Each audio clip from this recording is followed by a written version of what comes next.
Welcome, welcome. You listen to 360 Info. I'm your host, Hamptonio. What you do for yourself depends on what you think of yourself.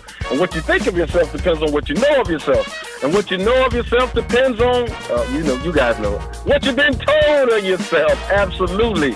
The Ra is shining. The sun is shining in Cleveland. I don't think it's no rain in sight until about 2 or 3 hours from now. So get out there and get it now. Hopefully no rain. We got a great show for you today, but before we introduce our great guest, I'm going to introduce my co-host. Brother Vince Robinson is in the remote studio. Brother Vince, how you doing? Doing well, and just basking in the great feeling from the vibes last night at Larchmere Arts. We had a fantastic show with Ken LeGrand, and he was just magnificent, brother. We're going to do more of this. We're going to make Larchmere Arts the premier place on the east side for jazz in Cleveland. But aside from that, just enjoying the sunshine today. And guess what, brother? I think I'm going to go swing the sticks, man. I'm going to play some golf this weekend. All right. That sounds good. Yes, hey, too, before I forget, I almost forgot, that for folks who've been calling about copies of the DVD for the Atonement Healing Program that we had a couple weeks ago, they are on sale and available. All right, and I'll try to get you a number to Brother Gibson, or you can call my number, 323-6155, 323-6155, and get your copy of that powerful DVD.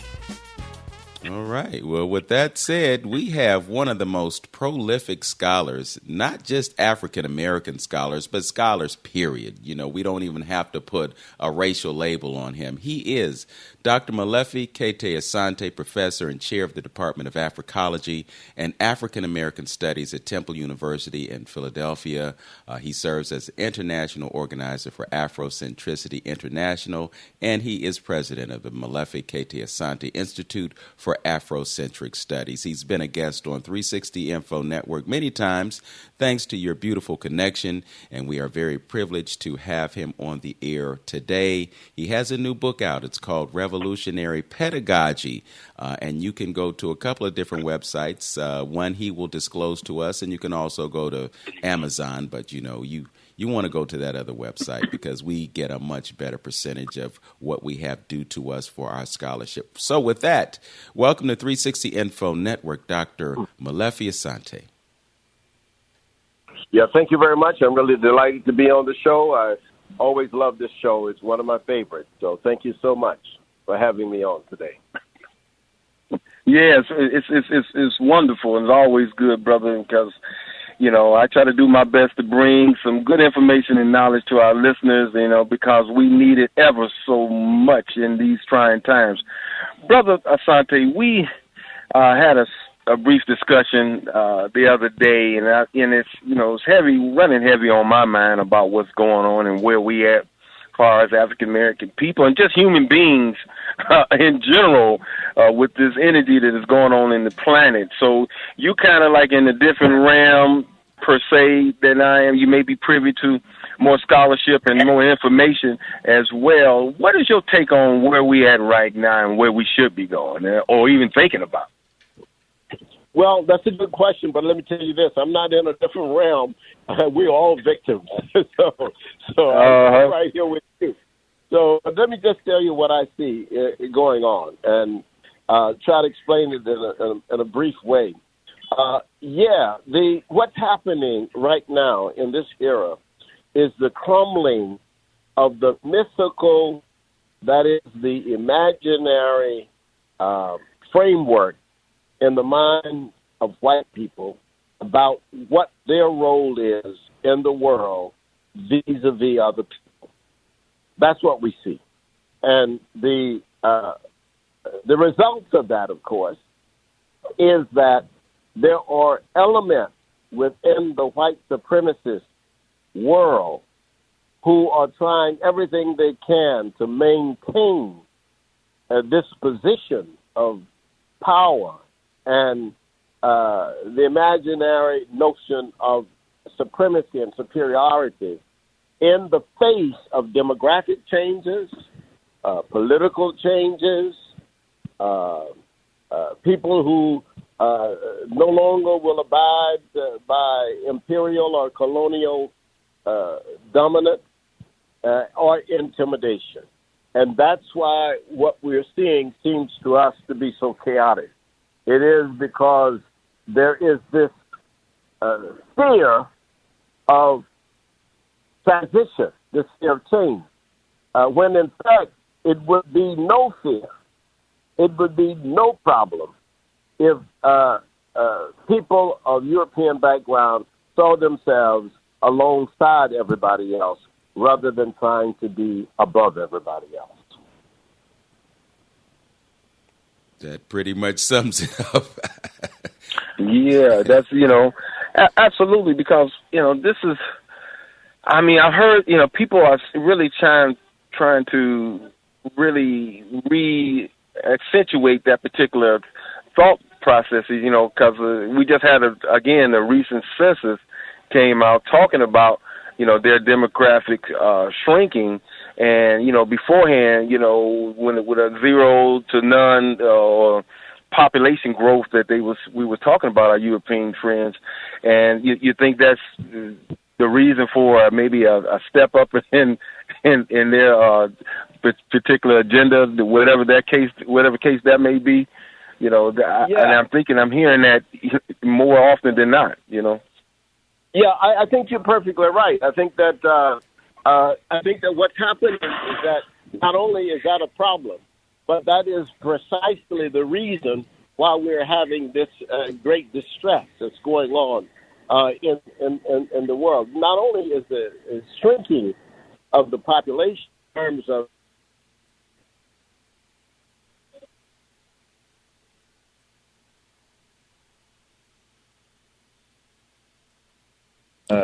count is lower in Europe than anywhere else in the world. And in fact, I was just in Russia.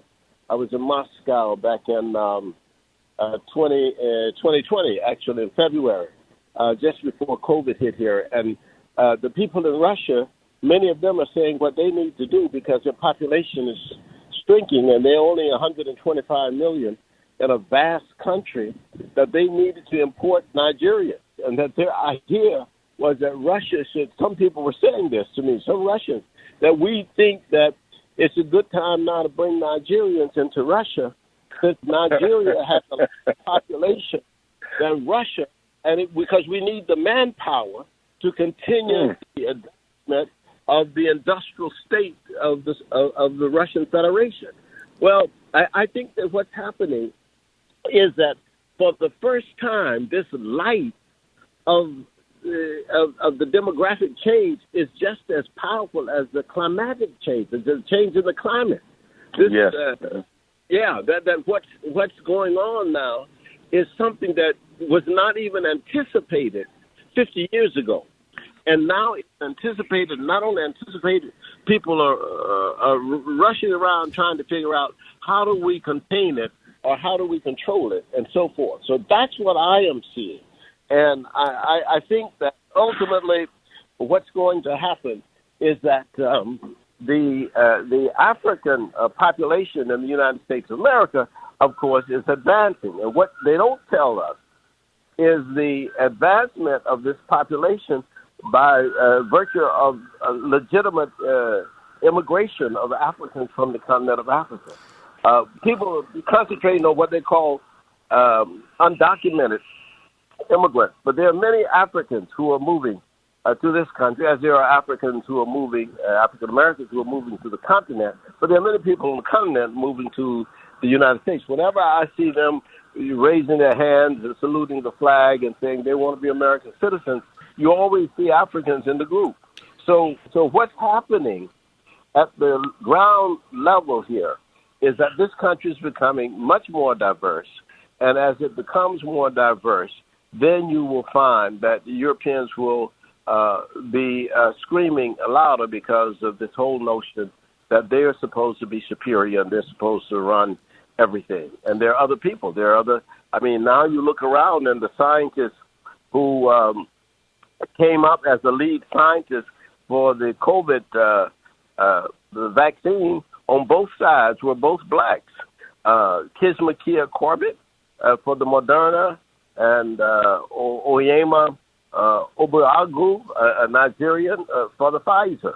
So now you got black scientists, black engineers, black people everywhere doing things that we were not even allowed to do when I was growing up. We couldn't even play quarterback on a professional football team. That's right. That's Time right. break. Yeah. Oh, boy, that was reserved for the superior people. You know what I'm saying? The whole idea is that no, we couldn't do that. It was like it was a heroic thing when we first got the black pitcher on a baseball team. You know, because those positions you have to be intelligent to do those positions. I mean, I grew up in Valdosta, Georgia, and growing up in Valdosta, Georgia, they wouldn't even allow black people to drive tractors for the city because driving a tractor was somehow supposed to give you a superior position. So I'm just saying that there is a crisis. We think about our own crisis as African people, but there is a tremendous crisis in the European world. And that crisis, we don't know it much because we are uninvolved in it, but I guarantee you that their crisis is just as great or greater than ours. Okay. And theirs is great probably because they see themselves in existential danger. Yeah, go ahead. We're going to take a break right now and come back, and I want to ask you a bit more about that situation in Russia because it is intriguing. Profound question coming your way after this break. You're listening to 360 Info Network here on AM 1490 WERE with Hamptonio and Vince Robinson. Our guest is Dr. Molefi Asante, professor and chair of the Department of Africology and African Back on 360 Info Network with Hamptonio, Vince Robinson, and our guest, Dr. Molefi Asante. Before we took the break, I posed a question in my mind that I want to give to you now. And I was just thinking about the irony of the fact that Russia would want to bring Nigerians to increase their population against the backdrop of a global plan to depopulate the world. And if Nigerians were to come to Russia, the population increase would be due to miscegenation. Any ideas or thoughts about that premise? Well, I think it's an interesting premise. If you simply look at the whole notion of cultural demographics. But I think the way the Russian people who spoke to me about this issue was one of you either have to have new immigration or you have to have more births of Russians in order to maintain the economy of a society the size of Russia. And it's almost like in the United States. I mean, in some ways, people will scream about the people coming from Mexico and Guatemala and Honduras. But at the same time, if you don't have those people, then there are certain industries and certain sectors of the society, particularly agriculture, where you don't have enough workers or enough people wanting to work. So I think what Russia is doing is following not a pattern that necessarily is set by this agenda of depopulation, but is rather set by the example of Germany. Germany's economy is probably the engine for the European region of the world. And what Germany has done over the years since the 1950s and 1960s is that Germany has actually invited people from Turkey, people from various African countries, particularly Cameroon. If you go to Germany, you see many Cameroonian engineers, doctors, because the economy, the industrial economy, is such that you need workers. And if you don't have workers, your economy is slumped. And I think that's the way the Russians are seeing it. I mean, you got a vast territory, and you only have 125 million people, and a country like Nigeria has over 240 million people. So it's a big country. In fact, Nigeria supposedly will be the third largest nation in the world in the next 30 years. Wow. That means after China and India will be Nigeria. So people are looking at that, and they're saying this population is exploding. I mean, right now, the fastest growing population is in Africa. It's the country of Niger. Niger is north of Nigeria. Niger, each woman is producing 9 children. So on average. So it is the fastest growing. You look it up. You can Google it. Fastest growing nation, fastest growing population is the population of Niger. So what's happening is that the African population is young. The average age of the African population is about 18 or 19 years of age. The average age of the European population is 48. That tells you something. You got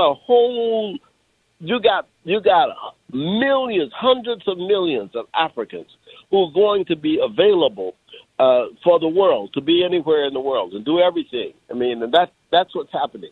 So I saw the Russian Academy of Sciences had a conference on African development, and they wanted me to come and speak on Afrocentricity because it's a major theoretical and philosophical position on the African continent, particularly in the universities.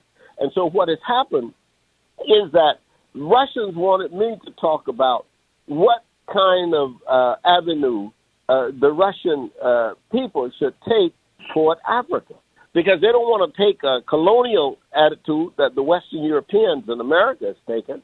They don't want to take an imperial position. They don't want to take a Chinese position of basically capturing the land of Africa and bringing in their own industries and bringing in their own farms to feed the Chinese.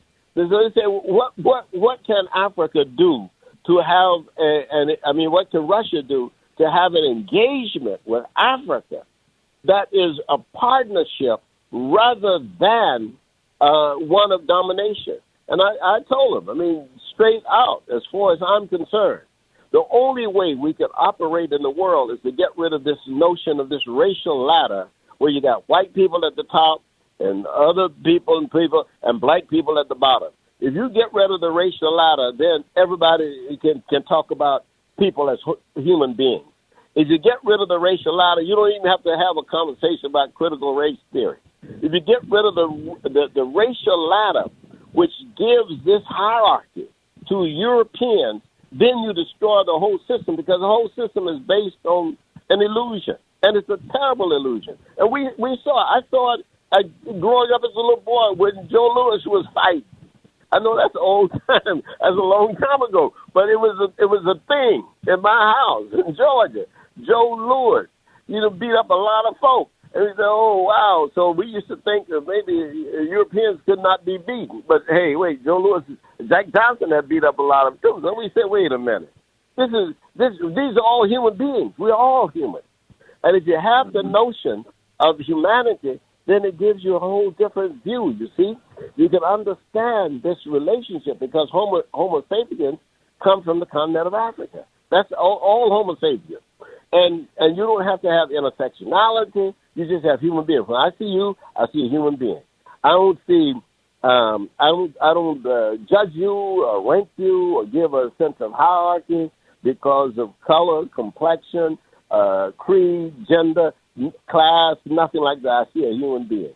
That's the brilliance of Afrocentricity, that it goes back to the continent of Africa, and the continent of Africa is the origin of not just the human race, it is the origin of civilization.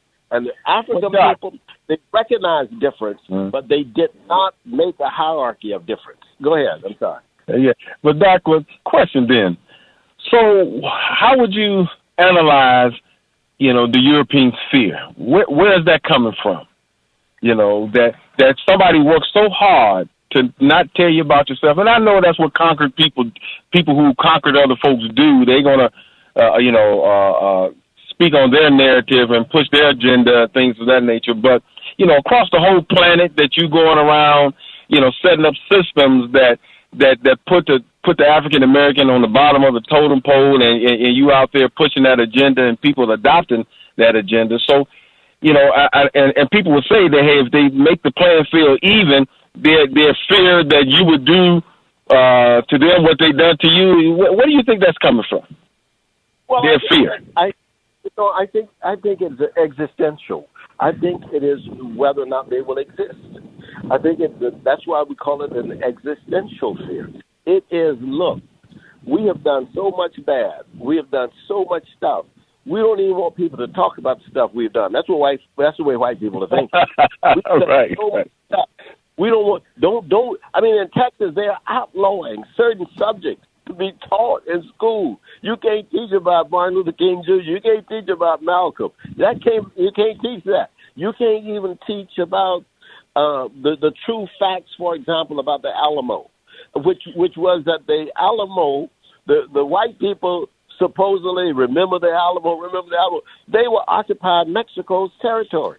That was Mexico. San Antonio was in Mexico.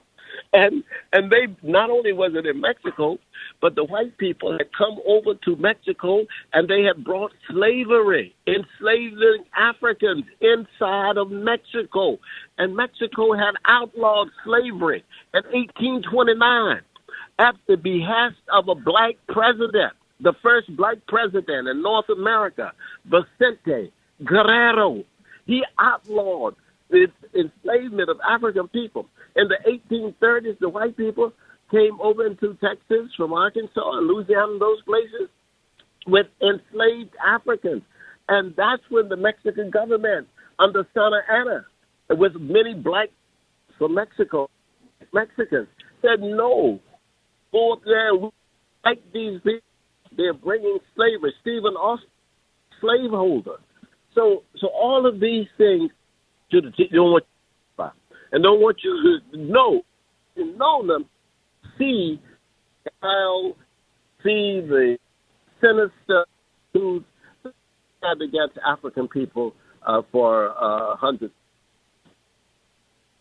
So the fear is that if the truth is told, if information is out, then people will say, they do not have a right to occupy any position where they consider them to be authorities in relationship to other people.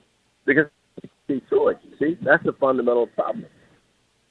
What Dr. Henry Clark used to say, the man don't believe in fractions. He want it all. Yeah, that's right. No fractions. That's right. I started in the wisest man around, and he was a great teacher. That's absolutely the truth. Well, there's you know the story of Henry Berry, of course, in 1831 after this revolt. Yes. Yes. He was in the Virginia Delegates Assembly, and so frightened existentially about the uprising of Nat.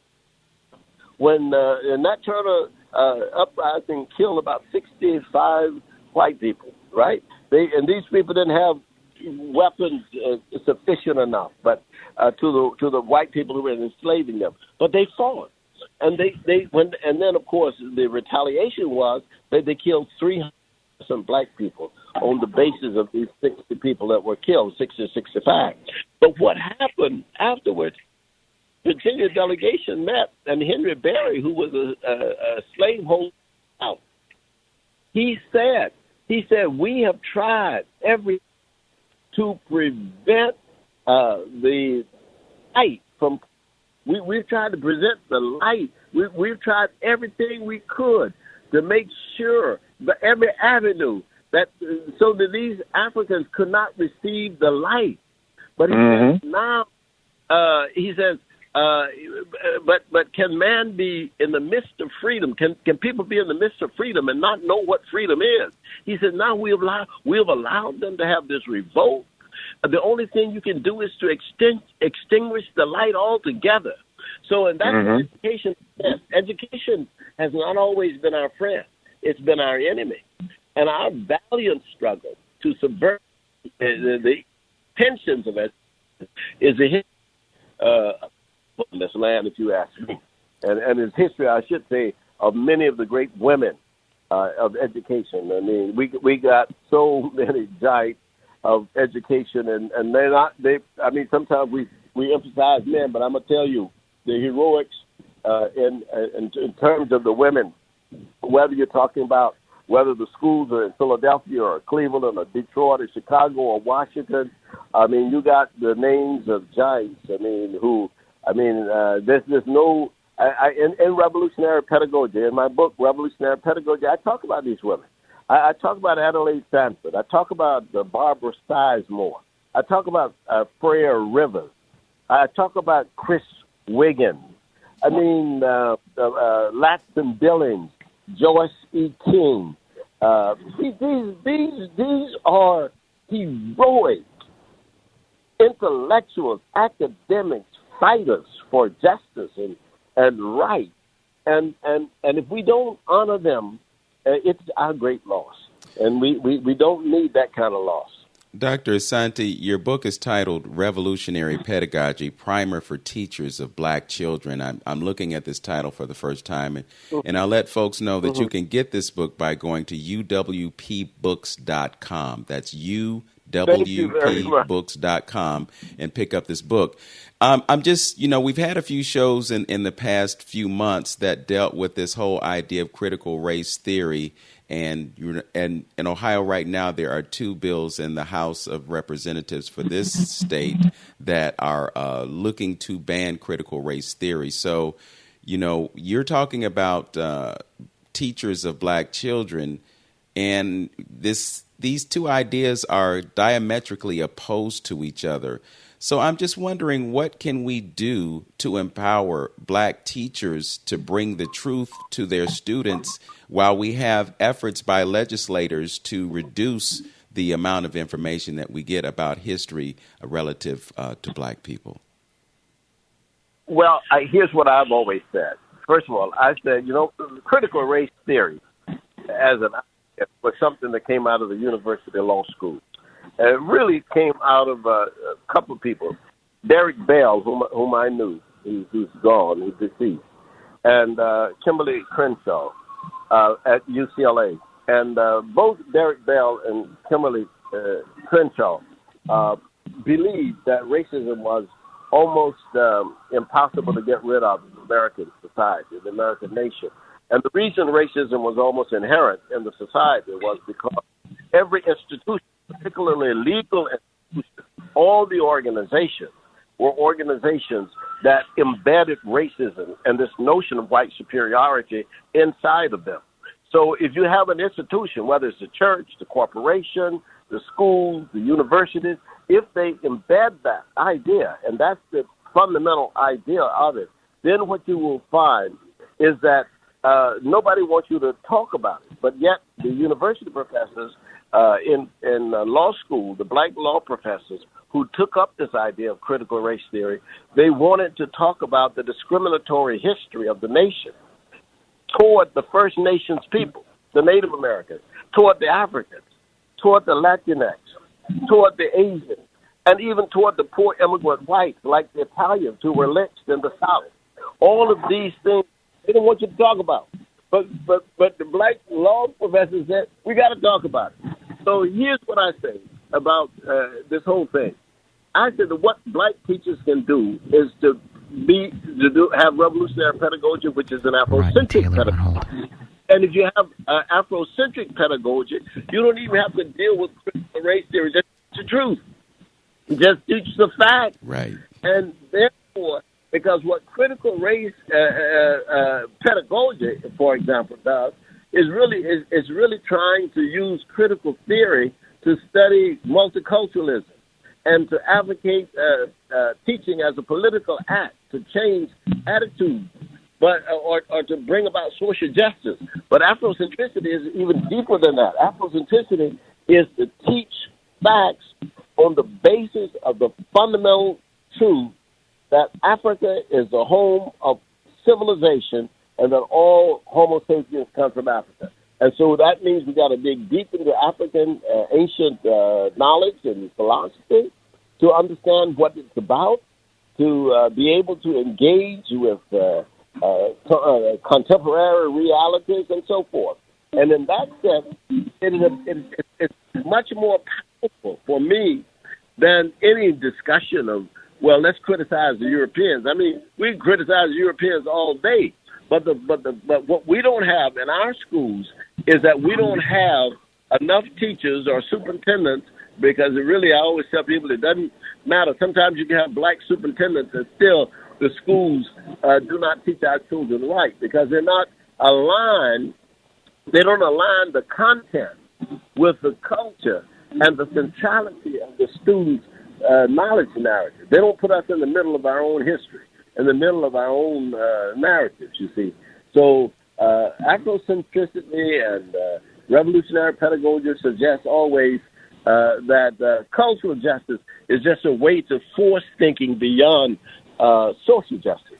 Whether you're talking about art, music, language, robotics, and all that kind of stuff as promotions of equality. That's where I am. I mean, I am now. Let's not just criticize. Let's go further and assert that these are the facts. This is the truth. So criticism is one thing. The assertion of our culture and our cultural agency, which is actually human culture and human agency, is a far greater thing. Just a follow-up question. I'm just curious, how do we make Afrocentricity more of a cornerstone or a capstone of primary education in this country? You mentioned a few moments ago that education seems to be our enemy more so than our friend. You know, what can we do to increase the footprint of Afrocentricity in primary education? Well, you know, we have had many opportunities to try that. And one of the big opportunities that we was in the 1960s. And in the 1960s, there was this incredible struggle on the part of black teachers and black administrators and black university professors to do as much as we could to bring into existence this idea of black people really teaching and working in our own interest. So we had a lot of Afrocentric schools. If you remember, we had, almost every city could name Afrocentric teachers, and then of course the backlash. Yeah, and the backlash was not necessarily brought by white people. The backlash was often brought by black superintendents. They put black superintendents, and those black superintendents, like some of them I ran into, would make positions and take statements and say things like, "Well, we don't need this and we don't need that. We just need the test scores. We don't need to talk about culture. We don't need to talk about Africa.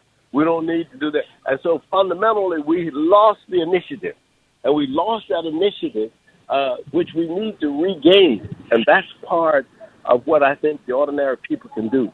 They can begin to fight and struggle that we can create a whole new world if we had our children educated properly. You know what? My battery is going to die. I'm looking at my phone. I'm sorry.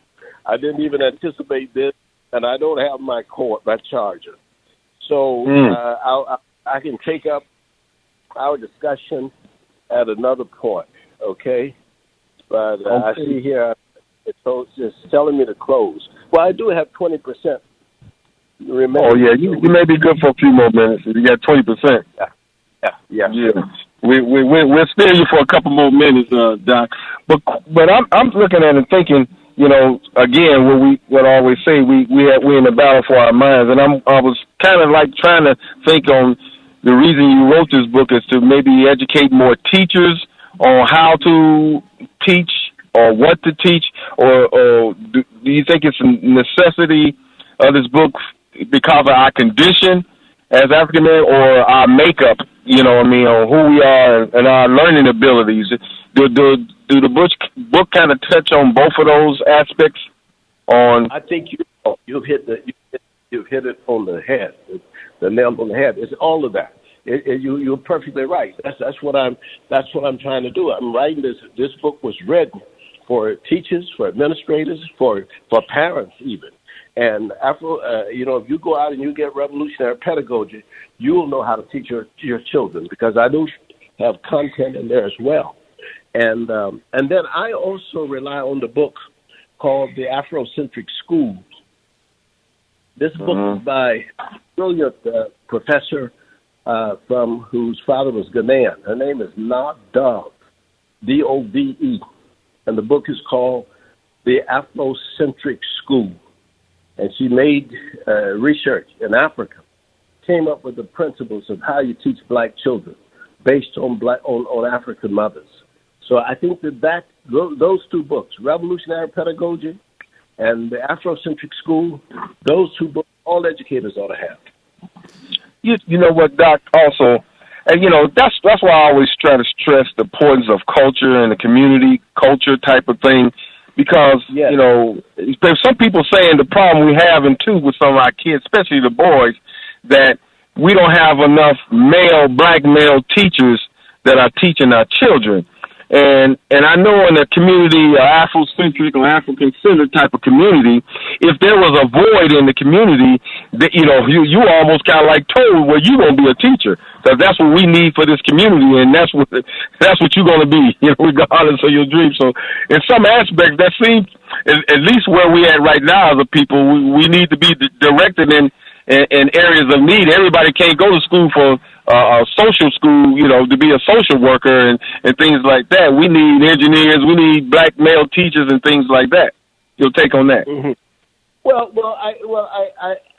I don't want to put it in a male-female kind of context, because there are great people and outstanding students who have been trained by women, and I know them, and I'm one of them. So I know I think it's important to have black males as females too. I think we got to have both, but I don't think we should put an emphasis that a black male is going to be better for the black guy. No, what we have, we need women who are firm. When we talk about black males, we always talk about firmness, about sort of a masculinity, that kind of thing. But no, what our children need is good content, firmness, and they need love. Asa Hilliard used to say, if you don't love our children, you can't educate them. You can't teach them. You got to show them love. That's not softness. You got to show them firmness. You got to show them discipline. And if you show them that, I tell people this: I've never seen a black child that couldn't reach, unless there was something psychologically wrong with that person. I've never seen one. I've never seen one who couldn't study. And so what that means is that you have to have a love or an appreciation for the capabilities of the student. And that's when people say that we need black males, they're talking about discipline. That's what they're talking about. We need black male teachers because these boys are going great. No, what it means is that maybe the female teachers who are there don't know how to deal with black males. That may be the problem. So you got to teach them. Okay. So those are the things. Look, unfortunately, I do have to go, and I got to go get this. All right.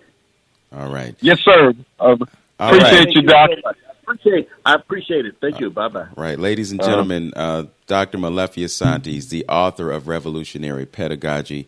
The book is available on uwpbooks.com. You can also get it at Amazon, but we encourage you, go to uwpbooks.com. Revolutionary Pedagogy is the title of the book.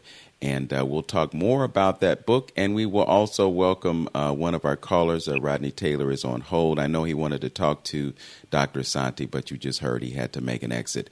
We'll be back with more 360 Info Network right after this. We're back.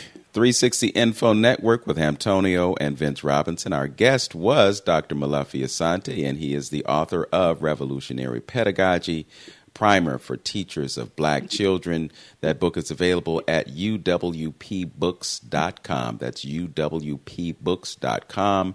Readers of this book will learn how to or what to use to create revolutionary pedagogy, provide students the opportunity to study the world, its people, concepts, and history from the point of view of the African child's heritage, identify 3 critical challenges to white supremacist teachings, correct distorted information, recognize disconscious racism, recenter dislocated African American students, and expand the knowledge of all other students in the classroom. So there's a lot to unpack in that book. And Dr. Asante is prolific. He's gotten more than 85 books published as a scholar. So there's got to be some kind of treasure within the pages of that book.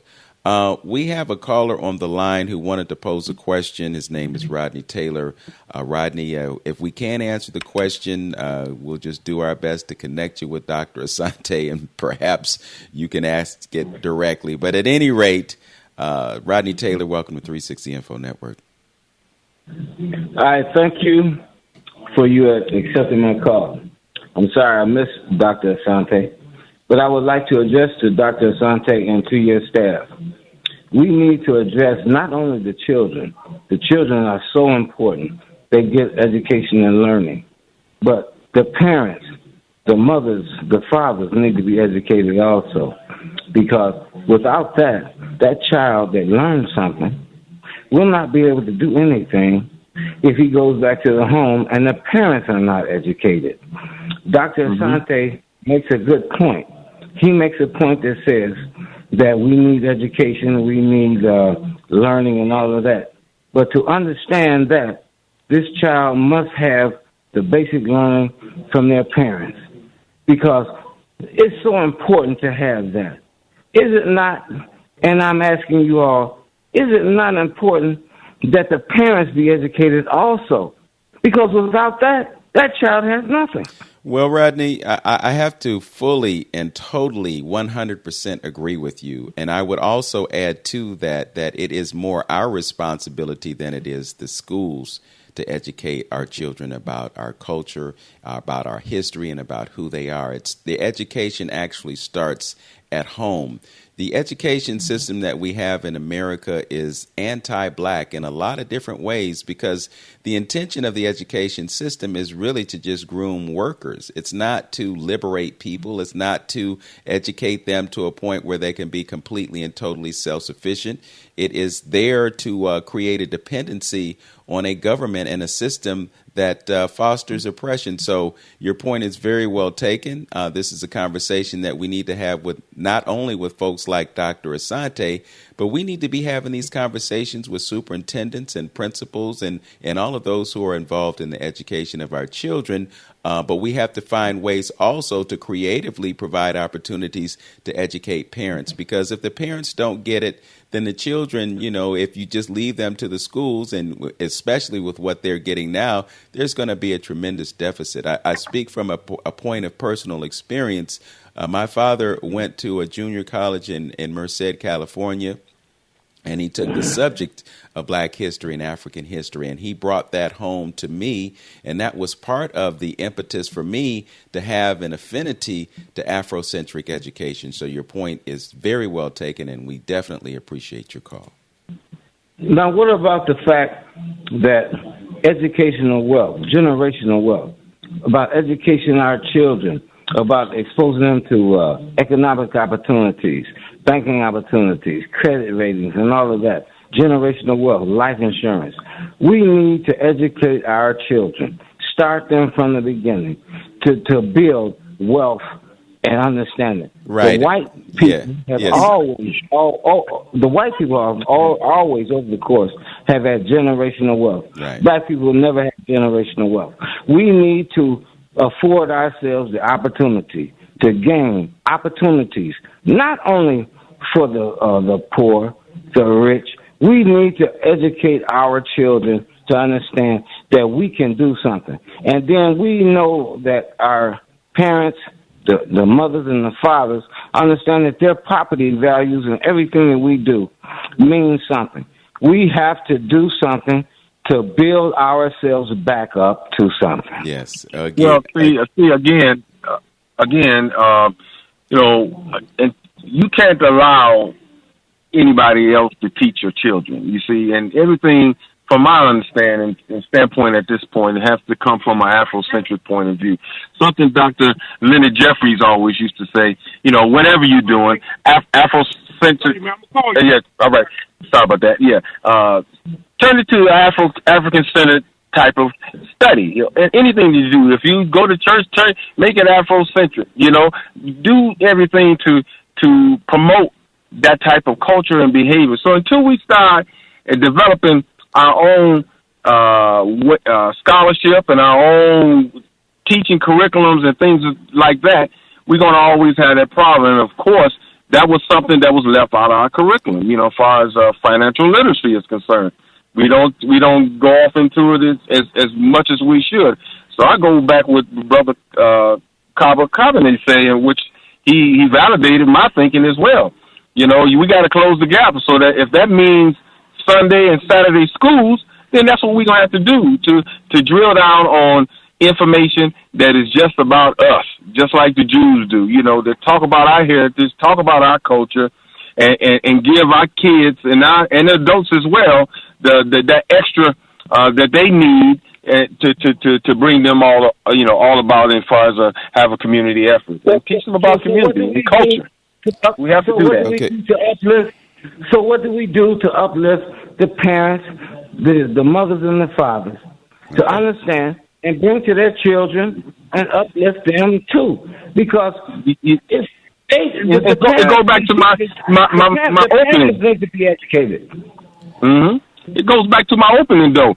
We got to do better, and you feel better about yourself, you do better about yourself.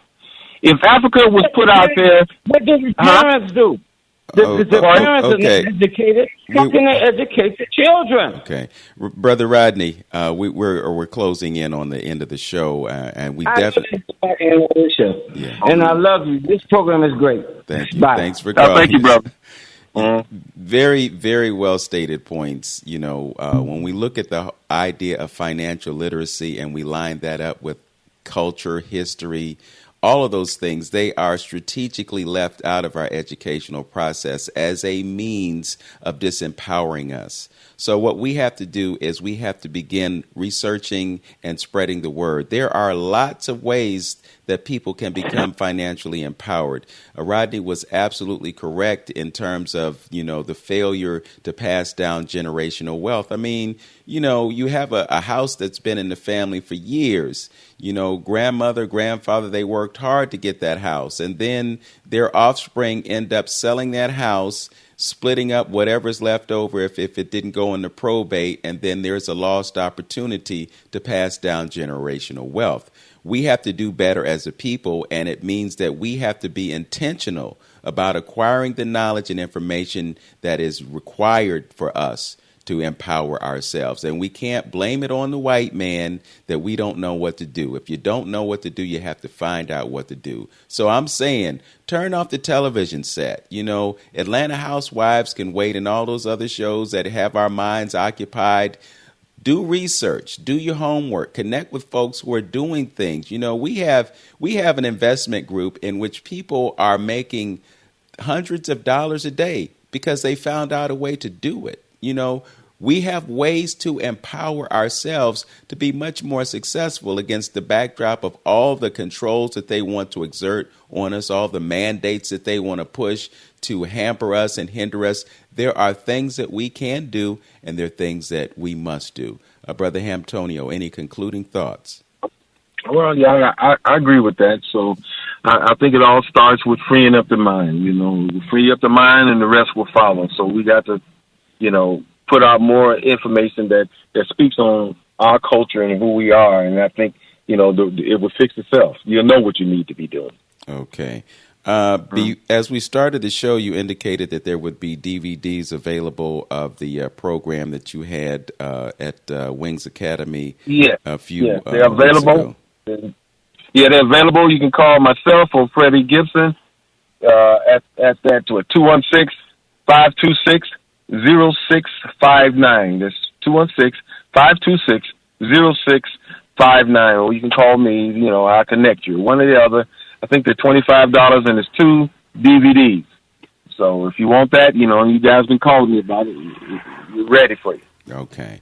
Also, I just wanted to tell folks that you can go to the 360 Info Network Facebook page. We're posting very critical information on that page, probably on a daily basis. So take advantage of what we're doing there on that social media platform. And if you're interested in getting involved with 360 Info Network, you can always reach out to Brother Hamptonio. His number is, once again, 216-323, say it again, 6155. 323-6155. We'd like to thank our engineer, Tristan Sanchez, for making the best of an awkward situation today, and thank him for his work. You know, we really appreciate him, and we appreciate you for listening. Tune in next Saturday at 11 a.m. right here on AM 1490 WERE. Know yourself, love yourself, be yourself. Make it a great day, Cleveland. Peace.